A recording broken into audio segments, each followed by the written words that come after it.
Mas na seleção do mundo, Casemiro estava lá.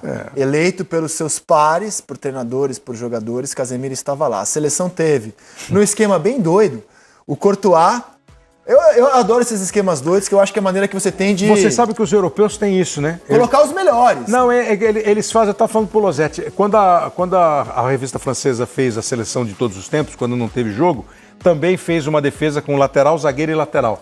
Eles têm mania com isso. Porque era como era antigamente, né? Lateral, zagueiro, lateral, meia, meia, meia, atacante, atacante, atacante, atacante. Hakimi, muito pelo que ele fez na Copa, é o lateral direito. Van Dijk, pra mim, já não é o principal zagueiro do mundo. Cancelo, acabou do Guardiola abrir mão dele. E perdeu a posição durante a Copa. A defesa, eu acho, o Courtois fez uma temporada extraordinária pelo Real Madrid. No meio campo, De Bruyne, que não fez uma boa Copa, mas dispensa apresentações do que ele faz no City. Casemiro, um monstro pelo Real Madrid na temporada. E um monstro no Manchester United. Isso, exato, mas não contemplou o período, né? Mas um monstro... Ainda já tá começando acho que contemplou sim, 6 meses. Foi pouquinho, É que ele tá aí basicamente pelo que ele fez no Real Madrid, acredito, né? Tô aqui... E talvez Copa. O Luka Modric, que também dispensa comentários. E aí na linha de frente, Messi, Benzema, Haaland e Mbappé. Mas eu tô mostrando a escalação, não é pra conectar o Van Dijk. A linha de passe, é pra falar do Casemiro. É pra falar do Casemiro. Que no fim de semana levantou a sua primeira taça pelo Manchester United, a Copa da Liga Inglesa, foi 2-0 contra o Newcastle, ele marcou o primeiro gol. Você o enxerga hoje como o melhor da posição dele? Hoje sim, hoje pra mim, e não só hoje, há algumas temporadas já, pelo menos 5, ou mais um pouco até, porque só 5 ele tem de Liga dos Campeões no Real Madrid. Então acho que pelo menos umas 7, 8 aí ele é o principal volante. Obviamente, mas teve um ano assim, eu não vou ficar aqui discutindo a onda. Mas desses últimos, vamos botar então 10 anos. Na média, né? Na média. 31, não, 10 é muita coisa. Mas vamos botar os últimos 8 anos, numa média ele é o principal volante do mundo. No Seleção Qatar, Luiz Castro, D'Alessandro, Michel Bastos, Hernanes, todos iam na mesma linha que você. Nos últimos 8, 10 anos ele é o melhor da posição no mundo. Melhor da posição. Eu acho assim... Em média, né? Na média, claro. Não em todas as temporadas, sim, mas óbvio, na média é o jogador mais completo, mais consistente. Não, você pode a quantidade de jogos, joga todas. Não tem alguma vez, vou poupar o Casemiro. Não, quando ele tá fora, é por cartão, né?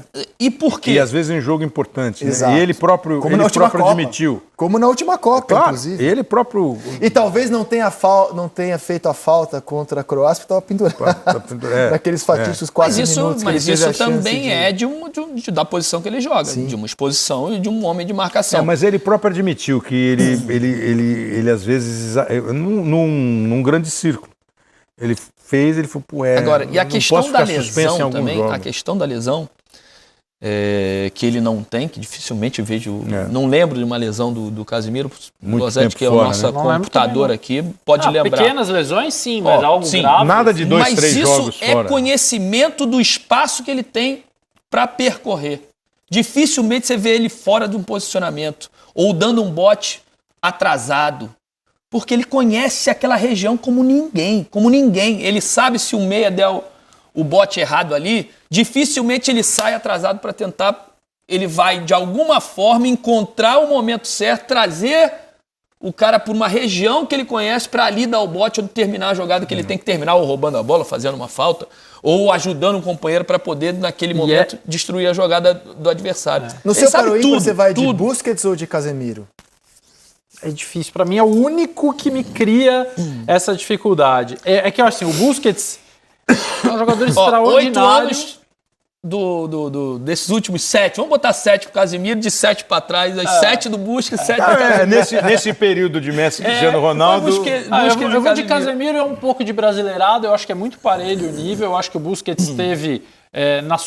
no seu principal momento, 2 gênios à frente dele, que eram o Xavi e o Iniesta. Isso no time e na seleção. Potencializou muito o jogo dele. Mas eu queria falar 2 coisas do Casemiro rapidinho. Acho que a questão da lesão é isso e é o investimento que ele faz no próprio corpo, porque ele é um desses atletas, assim como o Cristiano Ronaldo, que põe um monte de coisa dentro de casa, um monte de equipamento, ele sabe o que ele precisa fazer, ele se cuida absurdamente, mais do que a média.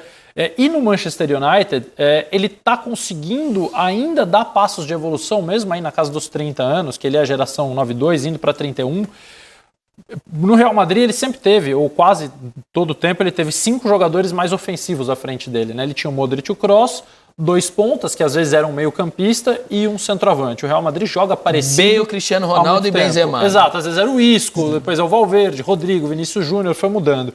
No United, então a função dele basicamente era destruir e entregar a bola rápido para onde, não que ele não conseguisse fazer outra coisa, mas ele dava no Modric, dava no Kroos e a jogada começava a nascer ali.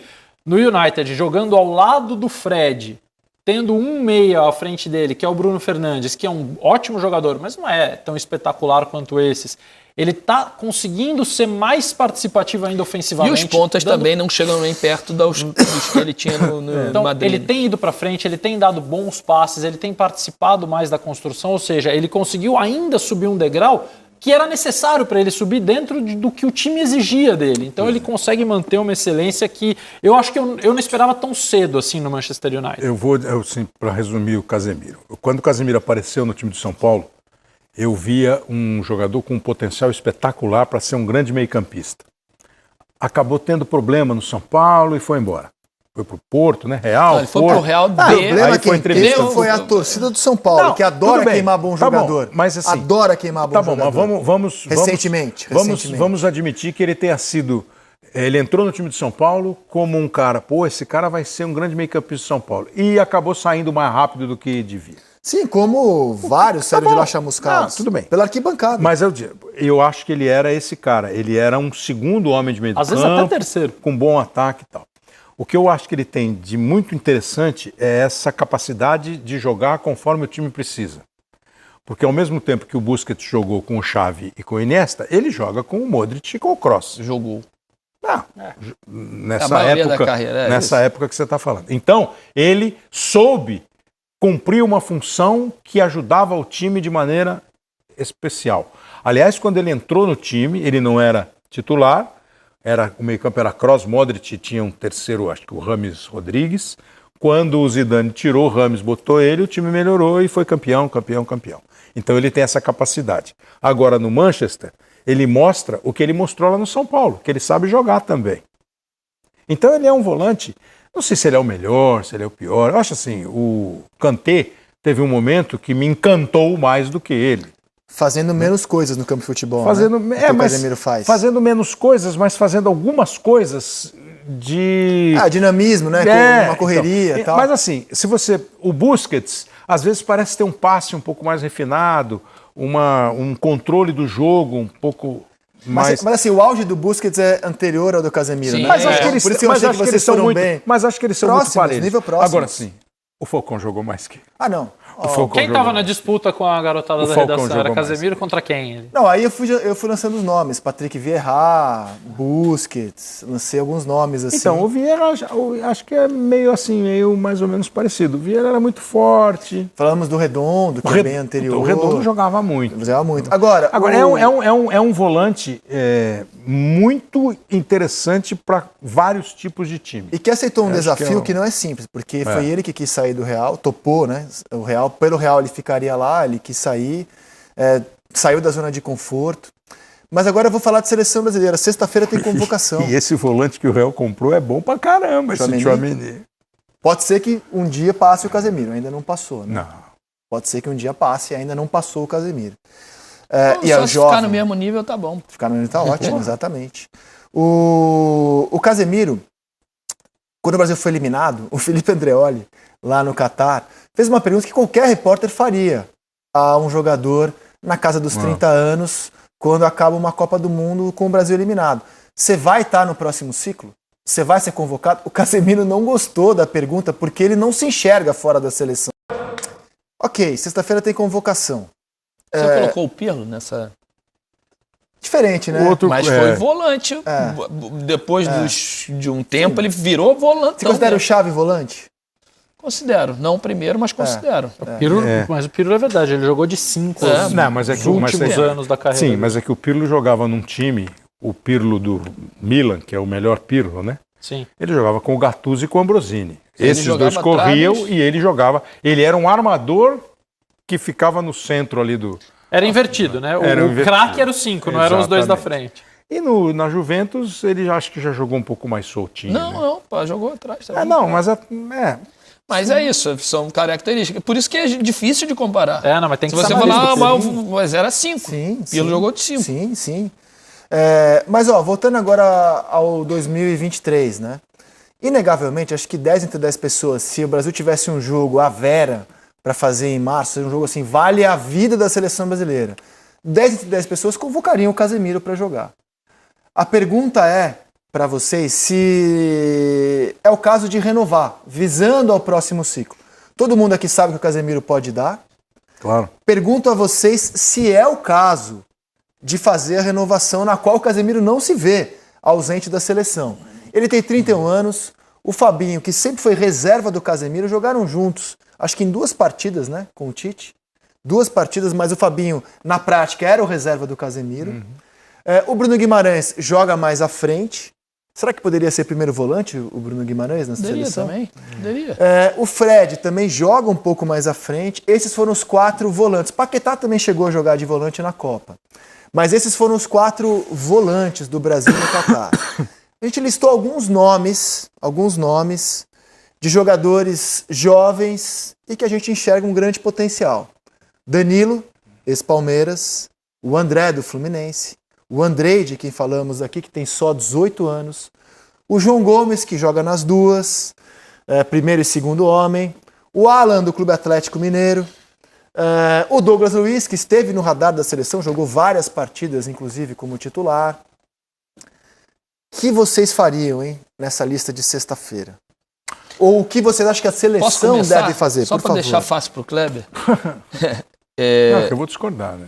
Não, eu acho que o Casemiro tem vaga cativa. E nesse primeiro momento eu acho que a gente precisa rodar esses moleques para ver quem vai ter intimidade com a camisa da seleção brasileira, quem vai administrar bem esse tipo de pressão. E até para você dar tempo para eles jogarem também. Porque se você convoca o Casemiro, você vai dar, automaticamente você tem que botar o Casemiro para jogar. E aí você vai ter menos tempo de observar esses outros jogadores. Eu daria 6 meses, pelos 6 meses que eu estou falando, de repente esse ano de descanso para o Casemiro da seleção brasileira. Ano sabático na seleção. Um ano sabático. E é difícil falar especificamente do Ramon, porque o Ramon não vai ficar 3 anos e meio, né? Mas então por isso que eu faço a pergunta mais ampla. O que vocês fariam se fossem a seleção brasileira? Se eu fosse a seleção brasileira, eu teria feito o maior esforço possível, e não estou dizendo que não foi feito, para ter um técnico hoje, amanhã, no jogo, que fosse o técnico que eu gostaria que estivesse na Copa do Mundo de 2026. O Ancelotti não vem agora, só pode vir depois do fim da temporada, que é o nome no momento. Vale a pena esperar, hein? Então, não, vale a pena esperar. Mas vale a pena esperar se ele vier. E se ele vier... Não dá para só vamos saber ao final da temporada se o Florentino Pérez o libera ou não. Hoje está mais na mão do Florentino Pérez que do Ancelotti. Pois eu acho que renderia muita discussão. Vale a pena esperar? Não vale a pena esperar? O que nós vamos fazer nesse período? A seleção tem que esperar o Ancelotti, tem que esperar o Florentino Pérez, a seleção tem que pensar nela. A pergunta não foi essa. Convoca o Casemiro ou não convoca sexta-feira? Não, mas é que é simples. Se eu tivesse um técnico já, se eu fosse o técnico da seleção para ir até 2026, eu faria a mesma coisa. Eu não preciso mais testar o Casemiro. Eu quero ver se o Fabinho dá para ser titular. Desses todos aí, eu quero ver o Danilo e o André. Eu acho que o Bruno Guimarães, eu acho que a seleção brasileira precisa pensar urgentemente em qual vai ser o meio-campo dela, qual vai ser o estilo do meio-campo, o que a seleção brasileira quer do meio-campo dela. Eu acho que esse é o ponto fundamental na formação do time brasileiro. Porque o Ramon também pode passar pela cabeça dele o seguinte... Eu vou garantir o meu, vou fazer bonitinho. Vou ganhar, vou chamar o time mais forte no momento. Por isso que a pergunta é mais ampla. E olhando aqui... Por isso que a pergunta é mais ampla. Eu realmente acho que a gente está bem servido, sabia? Não, aí é uma posição que a gente está melhor servido hoje no futebol brasileiro. Eu tenho essa posição. Tenho minhas dúvidas. Você tem suas dúvidas? E aí você pode usar 1, 2 ou até 3 desses caras no meio campo. Não é que eu tenho dúvida do valor deles. Só para te responder, não é do valor deles. Qual é o seu meio campo com esses aí? Forma o meio campo. Depende. Não, mas depende de quem são os meios. Quem são os meias também. Não, mas às vezes você tem que entender, formar o meio campo de acordo com o que você tem de meio e atacante. Beleza. O Rodrigo é titular da seleção hoje, na tua cabeça? Não sei. Na minha mas hoje eu não sei, depende. Na minha é. O Vinícius é. Vinícius Total, Na absoluto. Um centroavante, sei lá, o Pedro. Bom, o meu seria o Então, Richarlison. o meu seria o Pedro, ou o Gabriel, mas enfim. Aí eu preciso montar o meio de campo. Eu olhando aqui, Bruno Guimarães, André e Danilo. Pô, você mete um meio campo desse para jogar na seleção brasileira hoje? Bruno Guimarães... Então, mas você tem que meter para observar, isso que eu tô falando. Claro, mas não é hoje, amanhã, não é o Ramon. Por exemplo, eu acho que o Danilo já mostrou potencial para ser tão bom ou até superior ao Casemiro. Eu também acho. Com a idade do Casemiro. Eu teria levado para a Copa. Agora, só colocando para jogar para Então, saber. mas o que eu acho é o seguinte, independentemente do treinador, o meio-campo do Brasil passa pelo Casemiro. Ou você acha que vai ter um treinador que não vai convocar o Casemiro? Então, mais na frente, dando esse ano sabático, independentemente do que aconteça nesse ano. O Casemiro vai ser jogador da seleção brasileira, hoje eu pensaria em Danilo, Bruno Guimarães e um meia. Paquetá, Rodrigo, Veiga, Scarpa. Vai ser legal essa convocação sexta-feira. Então, mas agora não é um pouco. Tô devendo uma informação. Ontem me perguntaram aqui na mesa quem seria o Juninho do Ramon, né, o dirigente. Eu deduzi que seria o Branco, porque foi o Branco que levou o Ramon para a seleção. O Branco é o coordenador das categorias de base da seleção brasileira. E fui checar depois do programa. Não é o Branco. O Branco não tem nenhum envolvimento nesse momento com o trabalho do Ramon. O Ramon está em voo solo nesse momento porque esse cargo só vai ser definido junto com o treinador. Ele está ligado ao treinador. Então, como eu já informei aqui, se vier o Ancelotti, esse cargo será desempenhado por um jogador com quem o Ancelotti tem afinidade. Um jogador brasileiro com quem ele já trabalhou. Se vier o Mourinho, idem. Entendeu? Então, esse cargo, no momento, não há na CBF. É o Ramon em voo solo mesmo, tratando direto com a presidência da entidade. Então, o Branco não está envolvido na convocação. Então, devendo essa resposta. Esse cara não é chefe do treinador, então. Cara... Não é. Né? É um coordenador. O Zagallo era chefe do Parreira em 94? Não, então, é uma relação... Mas alguém que tenha, que pelo menos possa chegar no presidente e falar assim, presidente, o que o senhor gostaria que o Ramon fizesse nessa convocação de sexta-feira? Ou ele faz o que ele quiser? Vai da cabeça dele. Ou ele vai chegar no presidente e dizer assim, presidente, o que o senhor acha? Porque o Edinaldo já disse várias vezes que ele não vê lista antes, que ele só assina, que ele não se mete no... Mas isso é uma coisa peculiar, é o técnico interino que vai fazer Talvez um jogo a conversa só. seja presidente e Ramon. Exatamente, direto. Esse é um ponto. Meu segundo ponto em relação a essa lista, são 10 jogadores que estão aí, né? 10 excelentes jogadores.